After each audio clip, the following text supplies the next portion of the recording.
Hey, what's going on, you guys? So in today's video, I will show you how you can change music cover on Instagram story. Now, this is going to be quick and easy, so let's start. So first, let's go ahead and play a music. So let's open up Spotify.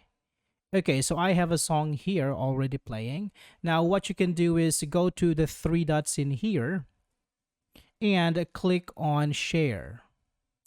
Now here, tap on Instagram stories right here. And from this one, you can tap on the second option right here. Now, find your gallery icon. So in my case, this is my gallery icon here. So let's tap on this and choose a picture that you want to use as a cover. Now, for this example, I will just use this one, for example. Okay, so you just have to adjust it like so. All right, and there you have it, guys. This is how you can change music cover on Instagram story. So thank you so much for watching, and I will see you on the next one.